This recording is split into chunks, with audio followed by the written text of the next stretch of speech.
नमस्ते, मी योगेश कुडे. लेट्सअप खबर बातमध्ये तुम्हा सर्वांचं पुन्हा एकदा स्वागत. एखादं गाव, एखादा तालुका कोणत्या प्रकरणावरून कधी पेटेल आणि ते पेटवण्यासाठी बाहेरच्या जिल्ह्यातील नेते येऊन त्या ठिकाणी भडका कसा आणखीन वाढवतील याचा नेम सध्या काही सांगता येत नाहीत. त्याला प्रकरण कोणता पुतळा असतो, कधी लव जिहादच्या नावाखालचं प्रकरण असतं किंवा कधी गोवंश हत्याबंदीचा मुद्दा असतो.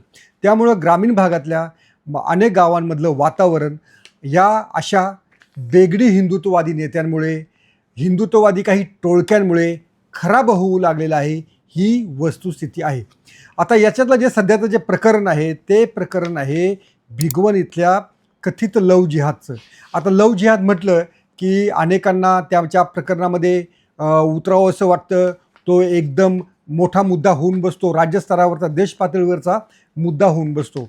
या प्रकरणामध्ये अशी जी प्रेम प्रकरणं आहेत याच्यामध्ये काही कायद्याच्या बाजू असतात, याच्यामध्ये काही त्या तरुणींच्या आवडीच्या बाबी असतात, त्यांना कायद्याने काही संरक्षण दिलेलं असतं.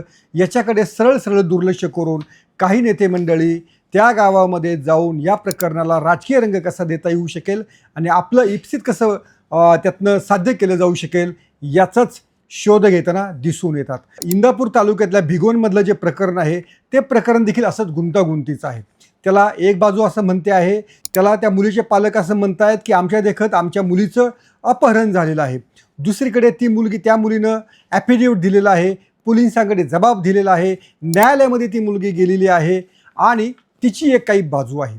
आता या संपूर्ण कुटुंबामधला हा सगळा झगडा असताना याच्यामध्ये हा मुद्दा राजकीय करण्याचा झाला आणि तो जो त्यातला आरोपी आहे त्या आरोपीचा कोऱ्हाण एका नातेवाईकानं तेथील दौंडचे आमदार राहुल कुल यांचं काही स्टेटस लावल्याचं स्क्रीनशॉट व्हायरल झालं आहे आणि त्यावरून राहुल कुल यांनाच राजकीयदृष्ट्या टार्गेट करण्यात आलं, त्यांना व्हिलन ठरवण्यात आलं.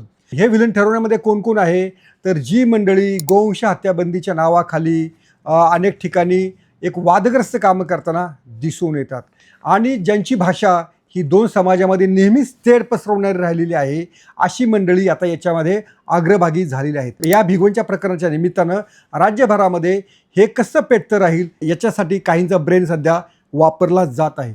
पण खरोखरीच राहुल कुल यांनाच याच्यामध्ये काय व्हिलन ठरवण्यात येत आहे, कारण त्यांनी काही त्या आरोपीला काय आश्रय दिलेला होता का, त्यांनी काही त्या आरोपीची बाजू घेतलेली होती का, असं अजिबात नाही आहे. पण याची कोणतीही शहानिशा केली गेली नाही आहे.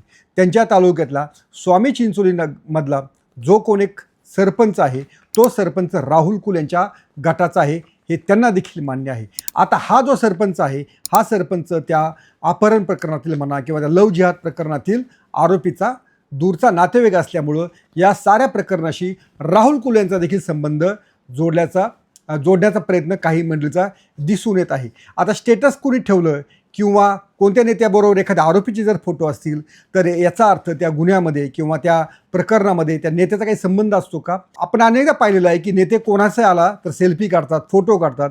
त्यामुळं याच्यावरनं सुतावरनं स्वर्ग गाठण्याचा प्रकार या भिगवणच्या प्रकरणामध्ये केला जात आहे. बरं, याच्यामध्ये हे पहिलंच प्रकरण असं आहे का तर अजिबात नाही.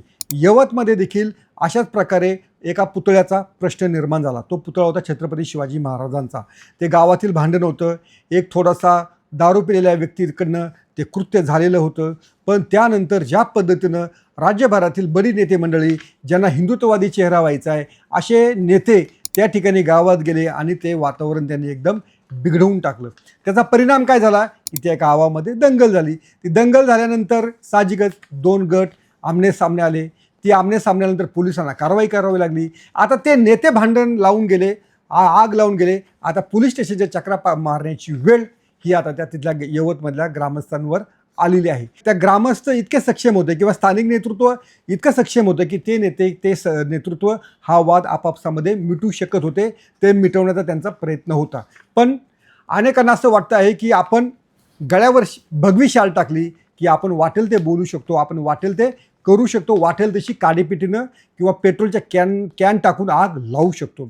आणि सातत्यानं दौंडमध्येच हे प्रकार ही हिंदुत्ववादी मंडळी घडून आणता आहेत का असा देखील संशय येतो आहे. आता ग्रामीण भागामध्ये गोवंश हत्याबंदीचा कायद्याची अंमलबजावणी होत आहे. पण त्याचा परिणाम असा झालेला आहे की काही खोटारडे गोरक्षक तयार झालेले आहेत. हे गोरक्षक शेतकऱ्यांची अडवणूक करतात. आता गोवंश हत्याबंदीचा कायदा आहे, तर म्हशीच्या अडवणुकीला देखील त्या प्रकारे त्या ठिकाणी खंडणीचा प्रयत्न करतात, अडवणूक करतात. मग शेतकरी जर स्थानिक नेतृत्वाकडे जात असतील तर शेतकऱ्यांची व्यथा कोण ऐकून घेणार? आणि कायद्याच्या बाहेर जाऊन काही मंडळी स्वतःच हातात जर कायदा घेणार असतील तर या शेतकऱ्यांच्या पाठीशी उभं राहणं तिथल्या स्थानिक आमदाराचं काम नाही का?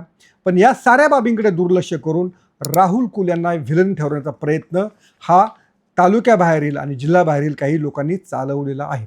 आता राजकीय वाद असू शकतात, राजकीय आरोप प्रत्यारोप होतात, पण दोन समाजामध्ये आग लावून स्वतःची राजकीय पोळी भाजून घेणं हे मात्र योग्य नाही. राहुल कुल यांच्यावर आरोप करायचे असतील, त्यांच्या कारभारावर आरोप करायचे असतील, त्यांच्या एकूण सगळ्या व्यवस्थेवर आरोप करायचे असतील तर ते जरूर करावेत. पण केवळ कोणाचा स्टेटस ठेवला, केवळ शेतकऱ्यांच्या कोणी पाठीशी उभं राहिलं, यवतमधलं भांडणं मिटवायला कोणी गेलं म्हणून तो जर अशा प्रकरणांची शिकार होत असेल, आता कट कारस्थानाची शिकार जर होत असेल तर ते होणं योग्य नाही. याच्यामध्ये त्या दोन्ही समाजांचं नुकसान आहे, ज्या गावामध्ये असे प्रकार घडतात त्या ग्रामस्थांचं नुकसान आहे. आणि सतत अशा एका ज्वालामुखीखाली दौंड तालुका तर कोणाला ठेवायचा नाही ना. म्हणजे वाटेल तेव्हा तशी आपण आग पेटू शकतो, वाटेल तेव्हा आपण तिथे येऊन भांडणं करून जहाल काहीतरी वक्तव्य करून त्या गावकऱ्यांना पेटू शकतो. असं तर कोणाचा कट नाही ना.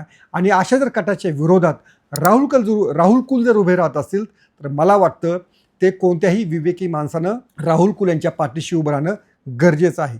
आता राहुल कुल हे भाजपचे आहेत, भाजपचीच काही नेते मंडळी याच्यामध्ये हे आग लावण्यामध्ये अग्रभागी आहेत हे देखील कोणालाही कळून येऊ शकेल.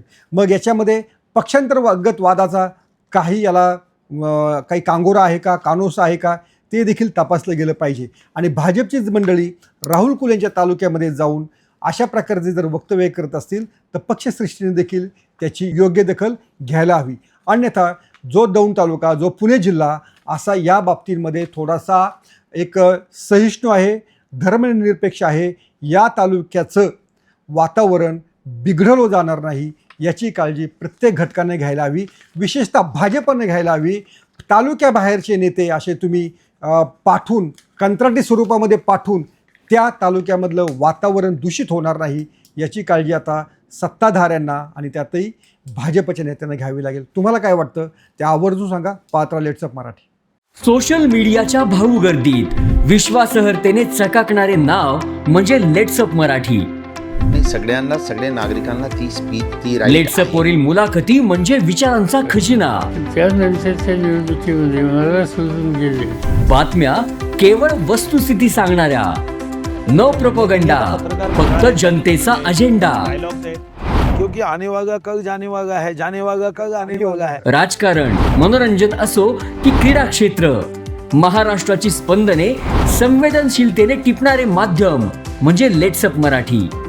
जगासोबत एक पाऊल पुढे राहण्यासाठी लेट्सअपचे ॲप, सोशल मीडिया आणि वेबसाईट सोबत कनेक्टेड रहा.